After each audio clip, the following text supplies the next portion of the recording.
Halo Tribuners, Tribun on Fokus kembali menjumpai Anda bersama saya Mariananda. Tribuners, hari ini Mahkamah Konstitusi atau MK mengubah ambang batas atau threshold pencalonan kepala daerah yang artinya membuka lebar pintu bagi PDIP untuk mengusung Anies Baswedan di Pilgub Jakarta.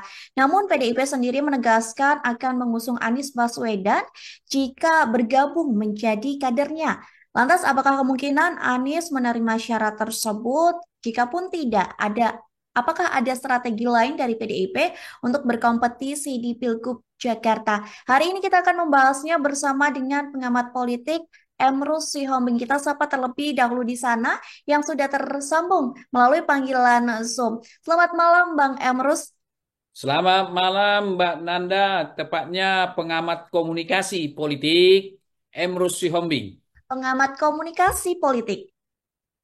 Baik, terima kasih Bang Emrus sudah menyempatkan waktunya hari ini untuk ngobrol begitu ya bersama Tribun on Fokus hari ini.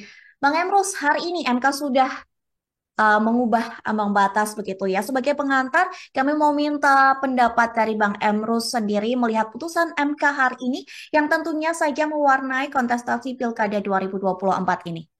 Baik, suatu keputusan yang sangat baik, yang sangat produktif, yang sangat menumbuhkan demokrasi di Indonesia, khususnya dalam pelaksanaan pilkada. Saya termasuk mengapresiasi keputusan MK kali ini. Mhm. Kalau dulu MK mengambil keputusan tentang persyaratan umur untuk calon presiden dan wakil presiden, saya termasuk yang mengkritik itu, termasuk saya tidak mengapresiasi itu dan sangat jelas melanggar Pancasila dan konstitusi. Tetapi kali ini luar biasa. Artinya apa? Bukan sekedar untuk PD Perjuangan, tetapi semua partai politik. Begitu. Baik partai politik yang ada di koalisi Indonesia Maju. Bisa saja mereka nanti koalisi Indonesia Maju, uh, koalisi yang sudah mereka perbincangkan dengan basisnya adalah uh, jumlah suara kursi di DPRD, bisa saja mereka mengulang, mengkocok ulang daripada koalisi mereka karena terbuka peluang lebar.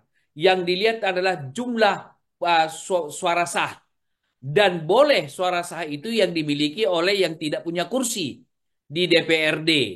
Nah, artinya apa? Bahwa misalnya sekalipun Nasdem sudah menyatakan akan berada di koalisi Indonesia Maju, bisa saja Nasdem menarik diri dengan berkoalisi dengan partai lain, begitu ya.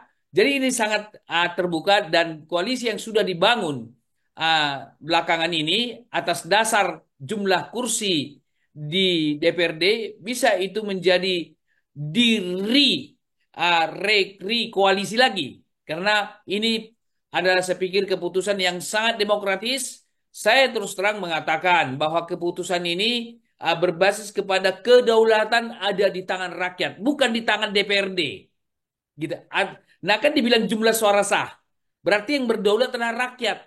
Justru itu seharusnya ketika Pilpres nanti juga demikian. Jumlah suara sah saja. Dihilangkan saja jumlah suara kursi di DPR pusat. Kenapa? Yang berdaulat itu adalah rakyat, bukan DPR pusat, bukan DPRD, bukan presiden, bukan menteri, bukan ketua umum. Yang berdaulat adalah rakyat. Oleh karena itu, keputusan yang dibuat hari ini oleh Mahkamah Konstitusi adalah menjunjung tinggi kedaulatan ada di tangan rakyat. Demikian sementara. Hmm, lantas Bang Emrus, tadi Bang Emrus mengatakan ya bahwa putusan MK ini bisa mengobrak-abrik dari partai koalisi gemuk dari Kim ini yang nantinya bisa menarik diri. Apakah putusan MK ini juga bisa menjadi bumerang ataupun menjadi hantaman yang keras untuk Kim Plus sendiri? Dan menurut Bang Emrus, partai mana saja yang kemungkinan nantinya bisa menarik diri dari koalisi gemuk tersebut? Saya pikir terbuka peluang, tapi bukan mengobrak-abrik ya Hmm. keputusan ini. Tetapi keputusan ini justru baik untuk semua partai politik. Artinya apa? Misalnya Golkar bisa saja di suatu daerah bisa mengusung sendiri. Begitu kan? Mhm. Gerindra bisa saja mengusung sendiri. Nasdem bisa saja, tergantung jumlah suara sah. Nah, oleh karena itu bahwa dengan keputusan ini, saya melihat bahwa akan terjadi kocok ulang daripada koalisi yang sudah mereka wacanakan. Karena koalisi mereka belum ditandatangan di atas kertas loh. Belum ada suatu kesepakatan yang di atas hitam putih atau meterai dan belum, belum. Masih bisa katakanlah pindah koalisi. Buktinya saja misalnya ketika koalisi presiden dulu calon presiden kan kemarin waktu itu awalnya PKB sudah merapat ke Prabowo, tiba-tiba itu pindah itu Demokrat sudah merapat ke Anies tiba-tiba ke Prabowo. Nah, sedangkan di Pilpres yang nasional, calon presiden yang kemungkinan para partai pengusung ini mendapat kue kalau menang, apalagi di pilkada. Artinya kuenya lebih kecil, gitu ya, tanda kutip. Maka sangat cair. Jadi oleh karena itu saya pikir uh, ini ada peluang yang sangat besar sehingga ada kebaikan salah satu lagi kebaikannya Ibu memperkecil terjadinya kotak kosong, memperkecil gitu ya, hampir mendekati nol. Jadi tampaknya tidak kita ada lagi nanti kotak kosong kita lihat saja ya. Karena kemarin itu kan banyak wacana di ruang publik kotak kosong di beberapa tempat begini begini begini karena partai sudah koalisi koalisi Indonesia Maju tambah koalisi plus gitu kan sampai tidak menyisakan jumlah suara kursi di DPR untuk mengusung. Saya terus terang mengatakan bahwa andaikan terjadi untung keluar keputusan MK ini, andaikan terjadi paslon dengan paslon tunggal berhadapan dengan kotak kosong sangat tidak beradab dari segi demokrasi, sangat bertentangan dengan Pancasila. Saya sederhana, calon tunggal berhadapan dengan benda mati. Bayangkan, beradabkah itu? Tidak kan? Baru calon tunggal yang relatif berpendidikan sekolah bahkan tamatan luar negeri dari universitas terkemuka misalnya. Tetapi mau atau katakanlah kemungkinan mau menjadi pasangan berhadapan dengan calon kotak kosong yang tidak pernah sekolah. Kan gitu. Kan kotak suara nggak pernah sekolah gitu ya. Dan selain itu, upaya-upaya teman-teman partai politik selama ini sebelum keluar MK ini adalah upaya-upaya supaya yang lebih pasti menang kan begitu. Artinya lebih banyak partai mendukung supaya lebih pasti menang. Itu adalah politik bersevilian. Politik menghalalkan semua cara demi berkuasa. Tidak boleh begitu. Artinya harus diberikan kesempatan kepada paslon lain. Masa bayangkan Ibu, paslon tunggal berhadapan dengan kotak kosong. Sangat tidak berbudaya. Sangat tidak baik. Begitu ya. Jadi harusnya partai politik yang sudah cukup suaranya kemarin atau calon, dia bilang, sorry bos, kamu bikin paslon sendiri. Jangan main tampung semua. Karena itu bertentangan dengan nilai-nilai Pancasila kita. Jadi terus terang keputusan MK ini memperkecil terjadinya uh, kotak kosong, calon tunggal berhadapan dengan kotak kosong, dan itulah sangat baik. Saya mengapresiasi Mahkamah Konstitusi keputusan yang kali ini berbasis kepada sila kedua dari Pancasila, kemanusiaan yang adil dan beradab.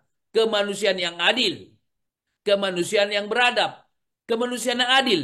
Katakanlah teman-teman yang bertarung di dalam pilkada, diborong semua tanda kutip partai. Itu kemanusiaan yang adil gitu. Tidak adil itu. Diborong karena dia punya katakanlah pendekatan, logistik, dan lain-lain sebagainya.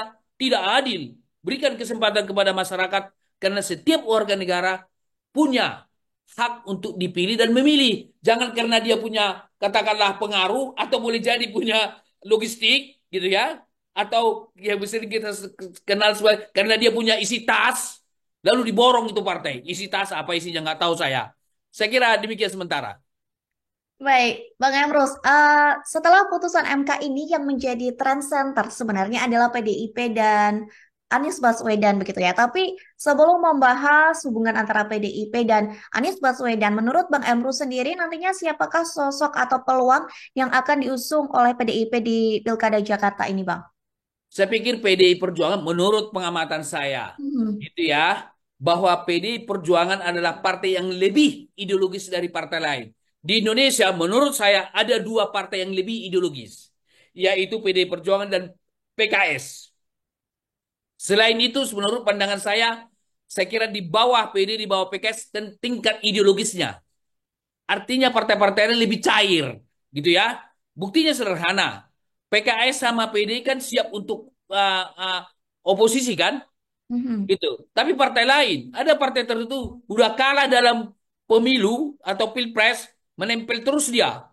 Jadi yang dia menempel kepada paslon yang dulu di tanda kutip dilawannya.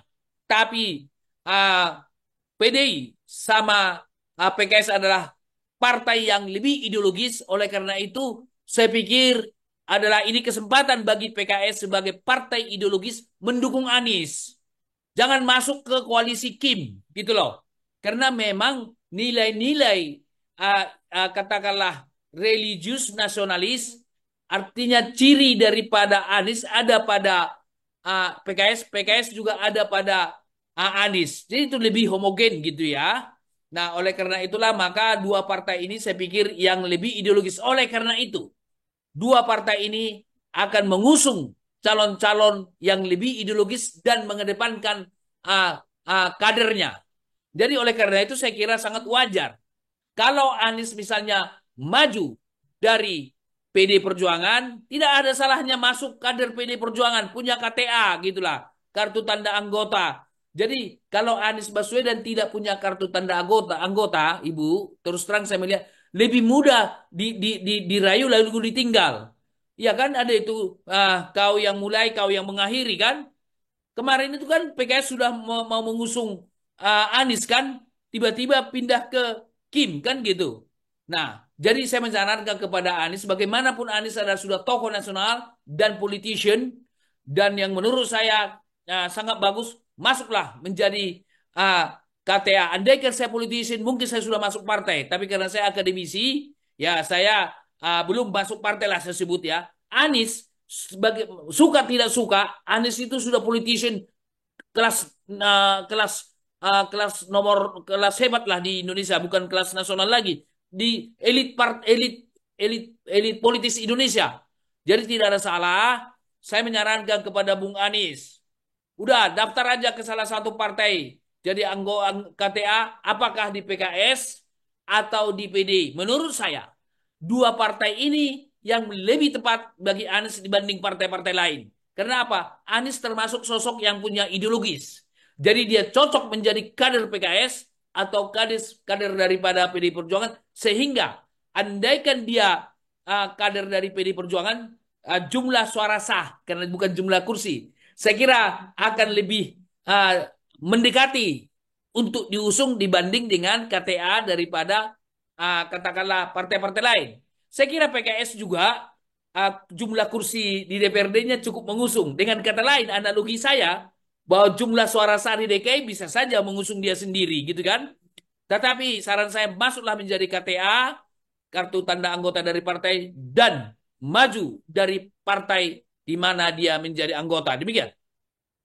Namun Bang Emrus, setelah putusan MK, tadi PKS juga sudah menegaskan bahwa tidak akan mengubah keputusan politik, yakni tetap mengusung Ridwan Kamil dan Suswono. Apakah Bang Emrus sendiri melihat nantinya kemungkinan PKS ini juga akan hengkang dan menarik diri dari Kim Plus, lalu berbalik mengusung Anies Baswedan? Saya kira menurut pandangan saya agak kecil peluang itu. Hmm. Kenapa? Karena wakilnya itu kan dari PKS, Siswono kan? Artinya Hmm. sudah ada kadernya di situ. Peluang itu saya pikir kecil kemungkinan. Begitu ya. Tetapi oleh karena itulah maka Anies lebih pas masuk aja ke PD Perjuangan supaya diusung oleh PD Perjuangan sehingga sangat menarik nanti, Bu. Andaikan Anies menjadi salah satu kandidat berhadapan dengan Ridwan Kamil, menarik.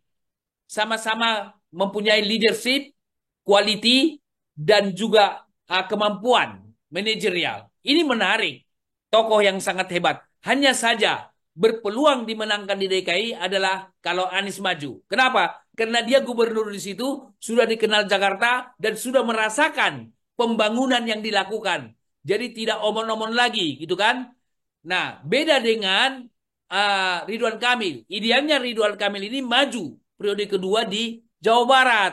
Wah, itu lebih peluang menang tinggi. Dan kedua, andaikan Ridwan Kamil maju di Jawa Barat, peluang menang sangat tinggi dan periode 5 tahun yang akan datang dia bisa calon presiden. Kenapa? Jumlah suara, lumbung suara itu lebih banyak di Jawa Barat daripada Jakarta. Jadi kalau modal politik untuk Pilpres nanti, sebaiknya Ridwan Kamil tetap di Jawa Barat. Karena di situ lumbung suara terbesar loh di seluruh Indonesia. Sementara DKI tidak termasuk lumbung suara. Tidak ada secara dukungan, secara penduduk, tidak ada gunanya masuk ke DKI yaitu uh, Ridwan Kamil. Paling kalau masuk ke Jakarta karena APBD-nya aja lebih besar gitu ya APBD-nya.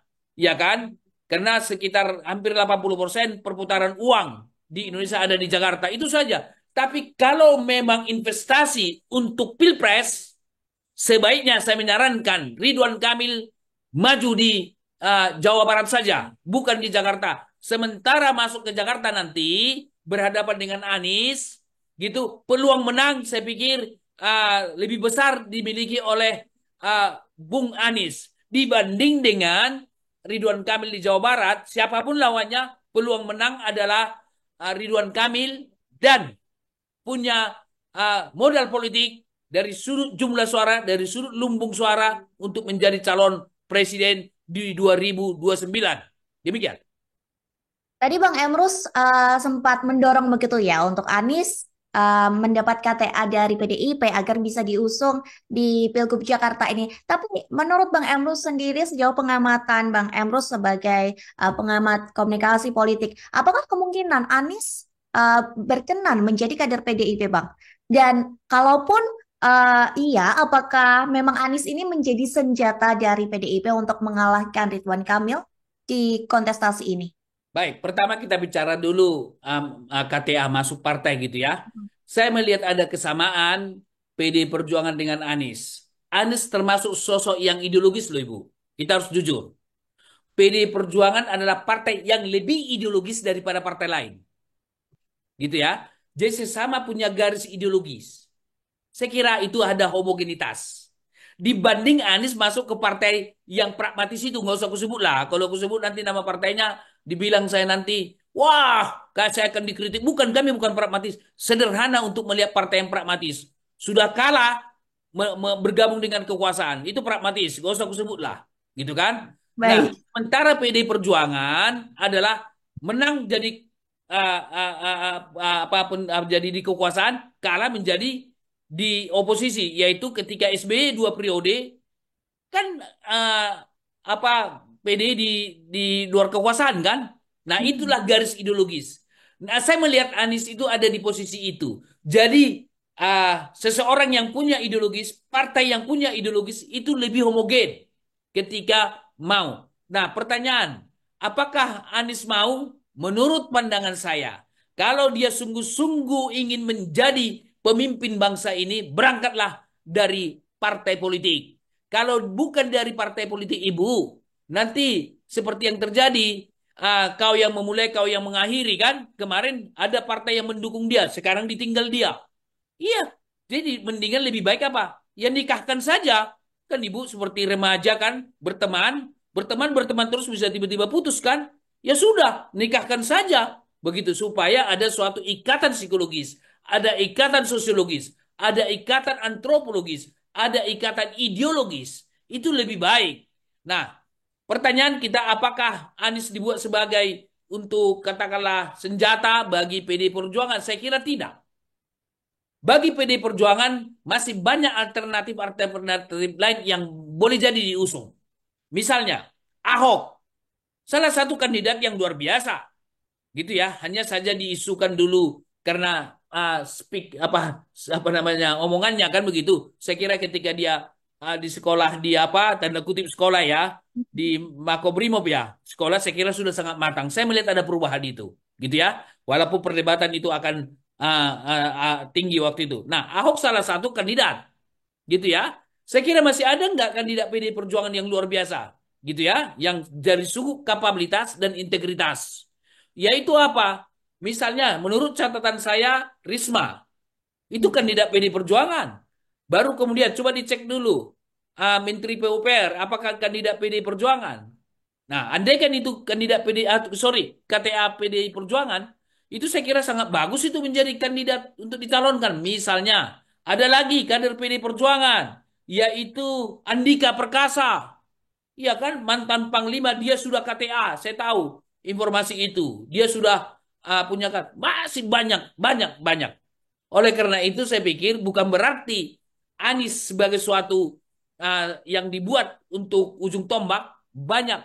Tetapi alangkah baiknya saya menyarankan kepada Bung Anies sebagai seorang akademisi, sebagai seorang yang sering muncul di ruang publik, saya menyarankan masuklah menjadi KTA PD Perjuangan dan bertempurlah di Jakarta. Saya yakin kalau Anies maju diusung PD Perjuangan, tentu boleh jadi ada sedikit jumlah suara tambahan ya, suara sah. Coba dicek dulu.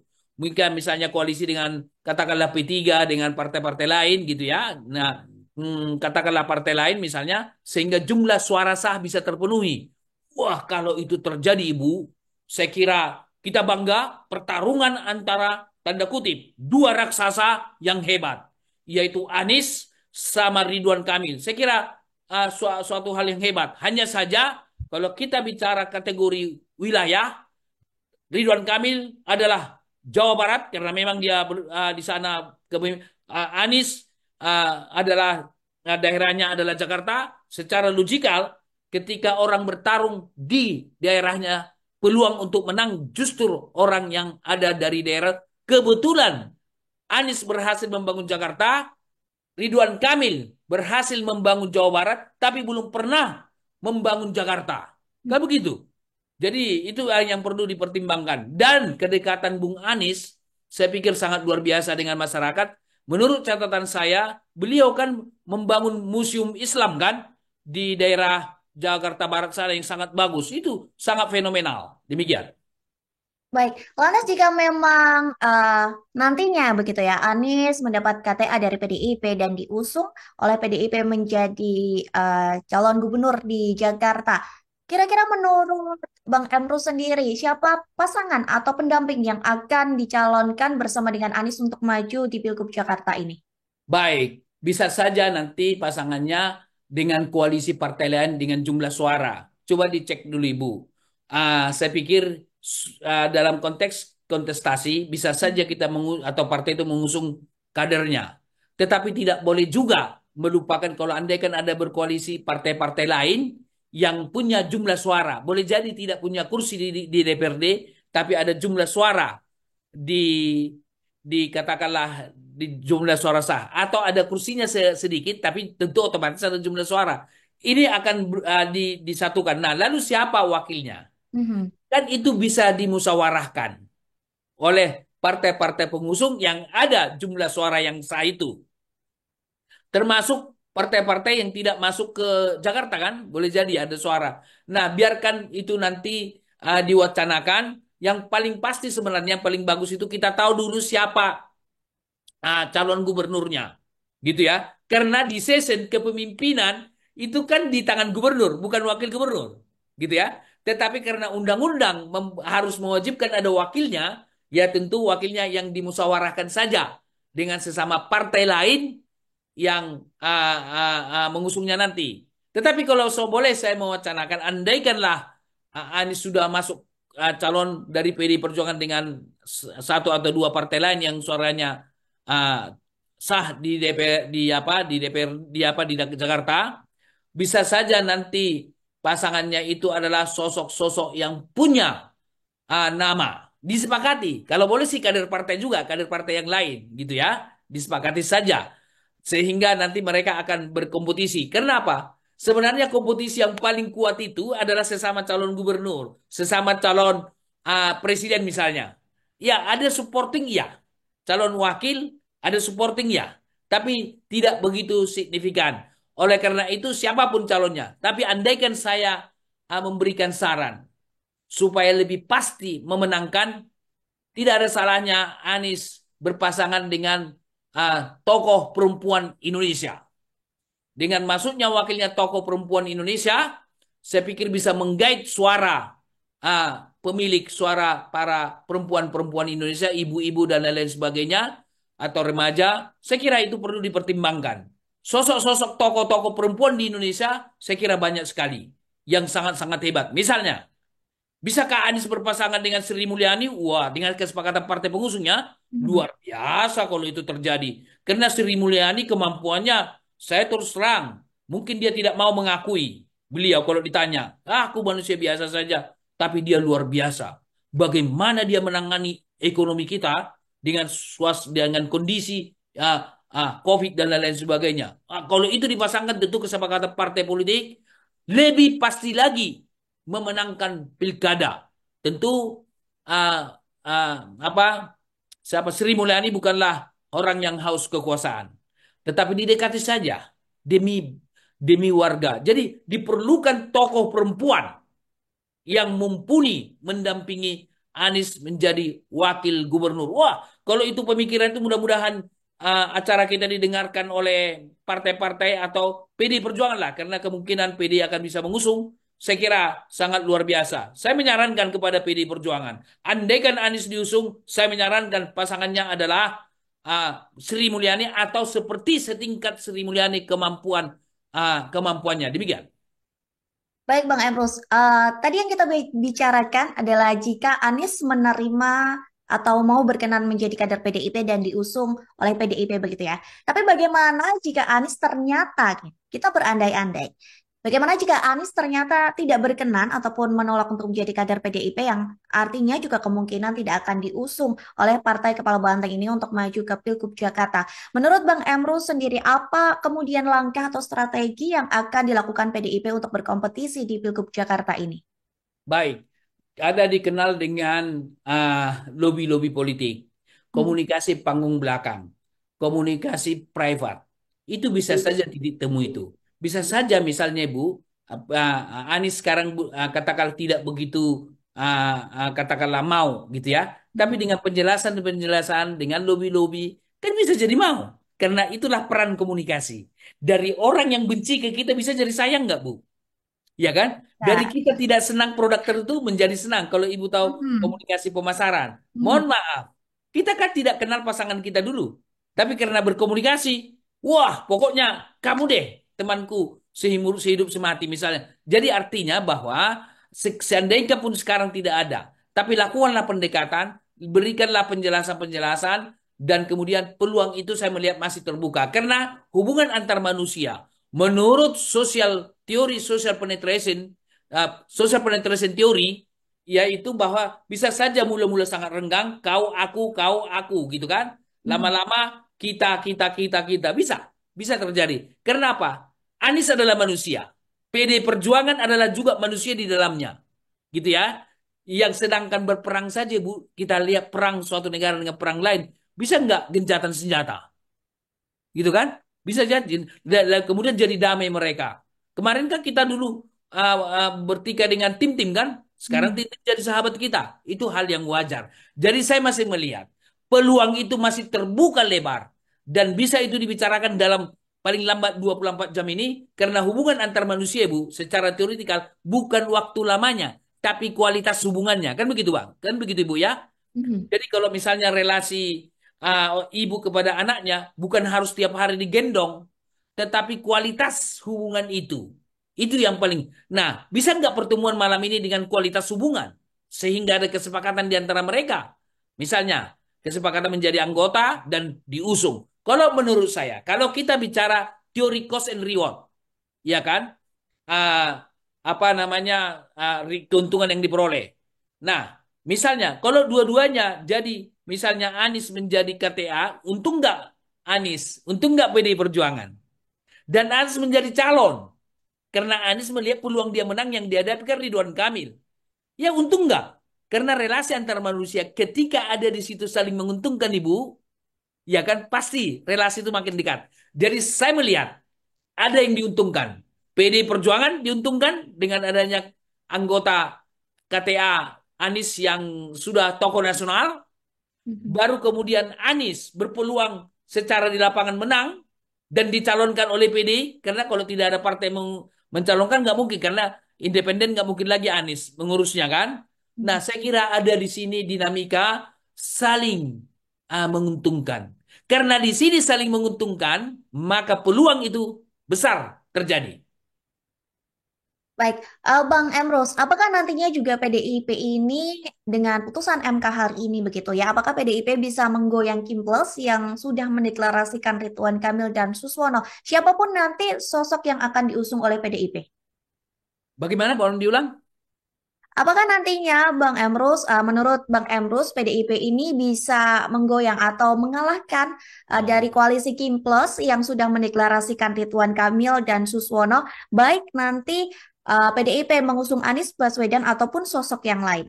baik. Saya kira karena politik kita di Indonesia sangat cair, dia Mhm. bisa saja bukan PD yang menggoyang, Hmm. gitu ya. Mereka goyang sendiri, gitu kan? Karena peraturan keputusan MK, kan gitu. Prinsip manusia adalah, wah ini menguntungkan saya ini, gitu kan? Bisa goyang nggak? Gitu kan? Nah, sama dengan manusia, nggak usah saya sebut ibu. Kalau ada yang lebih baik kan mungkin nggak goyang, bukan digoyang. Bukan digoyahkan, tapi goyah. Ternyata ibu saya kira dari segi wajah ibu paham ya. Ada yang terbaik, ada yang lebih baik segala segala hal. Nggak usah saya operasional. Dia goyah sendiri, bukan digoyang, bukan digoyah gitu ya. Saya kira bisa terjadi itu gitu ya. Karena memang apa? Koalisi Kim. Saya melihat di seluruh Indonesia yang saya lihat di wacana belum ada tanda tangan hitam di atas putih. Mhm. Bahkan bisa terjadi tanda tangan pun sebelum masuk ke KPU, belum didaftarkan, belum disahkan KPU, masih mungkin bisa. Artinya kalau hubungan antar manusia remaja kan sebelum di KUA tanda tangan kan masih bisa bergeser ke. Jadi KPU lah KUA-nya ya, kira tanda kutip. Masih terbuka peluang itu masih. Kenapa? Karena koalisi Kim itu bukan koalisi ideologis, koalisi pragmatis. Mereka mengusung calon presiden kemarin, pragmatis kan? Bukan ideologis loh. Kalau ideologis, udah dari awal mereka mencalonkan kandidat mereka minimal setahun sebelumnya. Ini kan berpindah-pindah kan? Gitu. Sangat pragmatis. Oleh karena itu, maka di pilkada pun mereka sangat pragmatis. Kalau memang ada yang lebih baik, Ibu, gitu ya. Jadi saya pikir, menurut saya, dengan keputusan MK ini, membuat semua partai politik menjadi cantik. Mhm. Semua menjadi gadis cantik. Gitu loh.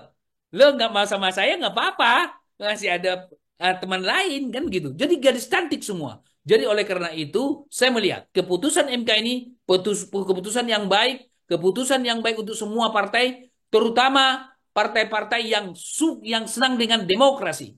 Kecuali partai-partai yang berjuang untuk berkoalisi sehingga ada kotak kosong, itu saya sebut adalah politik Machiavellian, menghalalkan semua cara. Jadi oleh karena itu, teman-teman yang berusaha supaya berhadapan dengan calon kosong, sebagaimana saya jelaskan calon kosong itu tidak baik. Nah, udahlah, jangan maulah jadi membuat suatu pilkada di daerah menjadi kotak kosong. Nggak baik itu. Saya terus terang, jika ada partai tertentu berkumpul berkeinginan membuat kotak kosong, berarti mereka tidak menghargai demokrasi.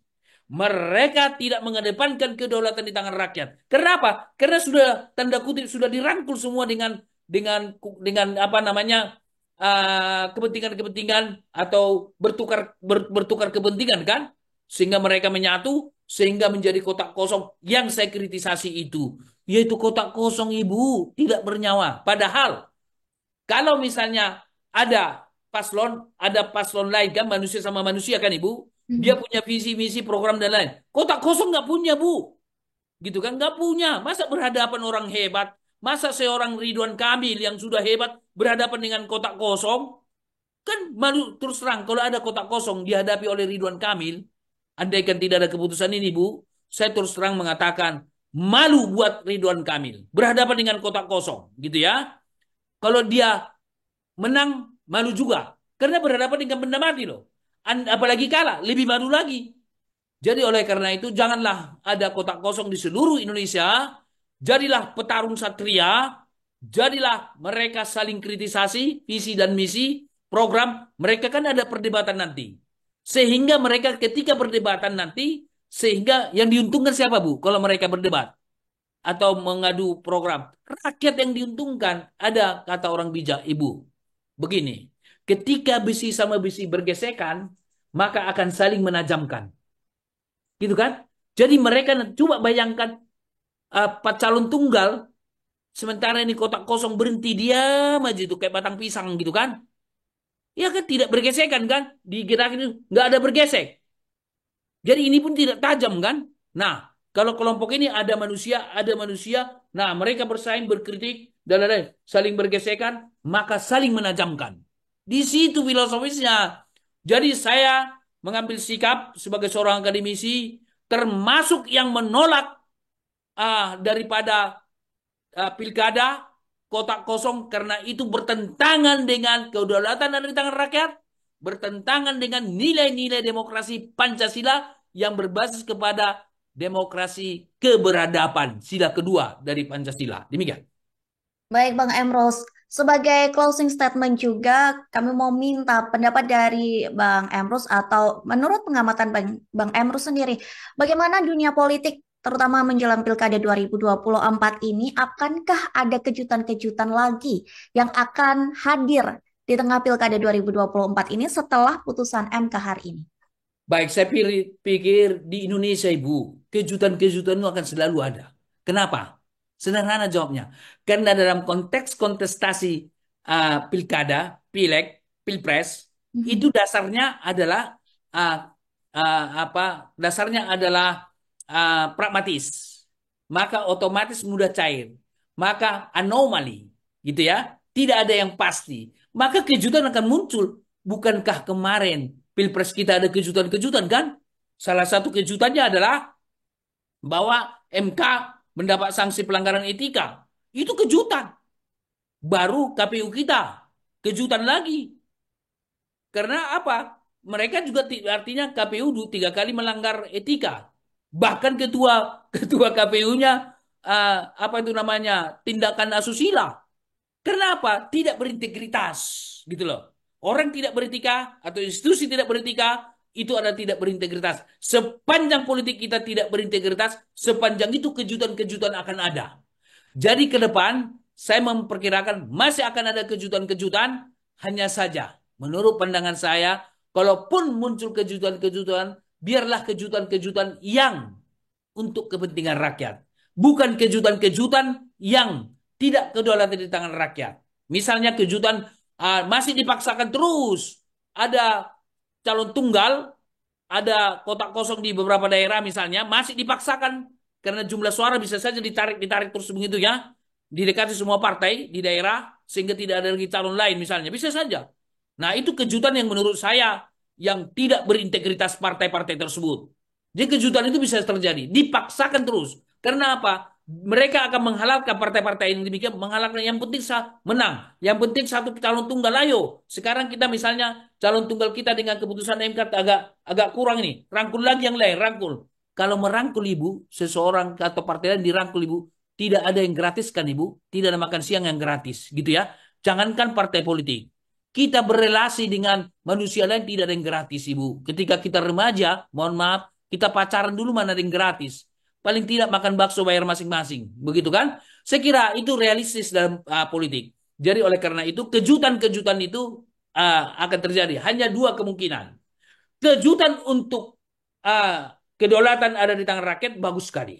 Bagus sekali. Ini salah satu kejutan yang dibuat oleh MK yang maknanya apakah mereka sengaja atau tidak nggak tahu, tetapi adalah mengedepankan, mengutamakan kedaulatan di tangan rakyat.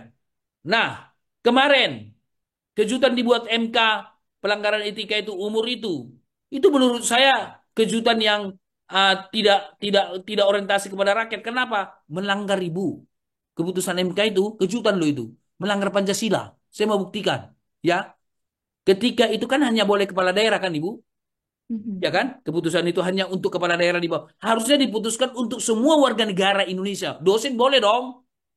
Masa hanya kepala daerah jadi melanggar keadilan sosial bagi seluruh rakyat Indonesia. Di tengah kepala daerah banyak, mungkin juga cek dulu, sudah ratusan diproses, dihukum yang melakukan korupsi. Masa untuk kepala daerah diberikan? Tidak adil. Nah, itu contoh kejutan yang tidak baik. Nah, harusnya boleh dong kepada ibu calon presiden, ya kan? Karena ibu jurnalis profesional, dari cara ibu bertanya, saya bangga. Ibu hebat. Nah, ibu boleh dong jadi presiden. Jangan hanya kepala daerah. Ini contoh ibu. Jadi biarlah kejutan-kejutan kita ke depan, kejutan yang menyenangkan. Contoh kejutan menyenangkan ibu, ketika kekasih kita tiba-tiba kasih kado pada ulang tahun kita, iya kan? Itu kejutan yang menyenangkan. Seperti juga itu dalam politik, yaitu kejutan yang berlebih mengentalkan kedaulatan di tangan rakyat. Jangan sampai kedaulatan rakyat itu dikikis. Contoh ibu, misalnya katakanlah koalisi partai. Kemarin kan milih calon presiden ini, paslon presiden ini, kan begitu.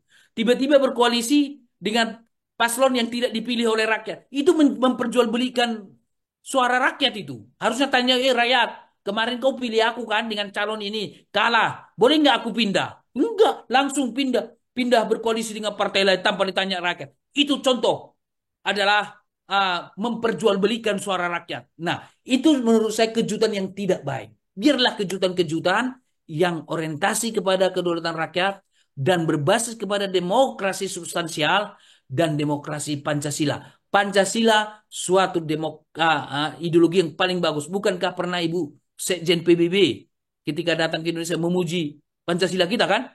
Luar biasa Pancasila kita. Itulah founding father kita. Kita harus hormat dengan mereka melahirkan nilai-nilai Pancasila. Demikian. Baik Bang Emrus dan juga Tribuners dimanapun Anda berada, kita nantikan bersama-sama langkah apa yang akan dilakukan oleh Anies Baswedan dan PDIP yang memang setelah putusan MK ini sedang menjadi trend center di tengah kontestasi Pilkada 2024. Terima kasih Bang Emrus sudah menyempatkan waktunya Terima kasih, terima untuk kasih.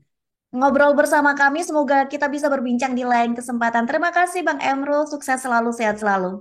Terima kasih, terima kasih. Tribuners, demikian On Focus hari ini. Saya Mariananda dan kru yang bertugas pamit undur diri. Terima kasih dan sampai jumpa. Download Tribun X sekarang. Menghadirkan lokal menjadi Indonesia.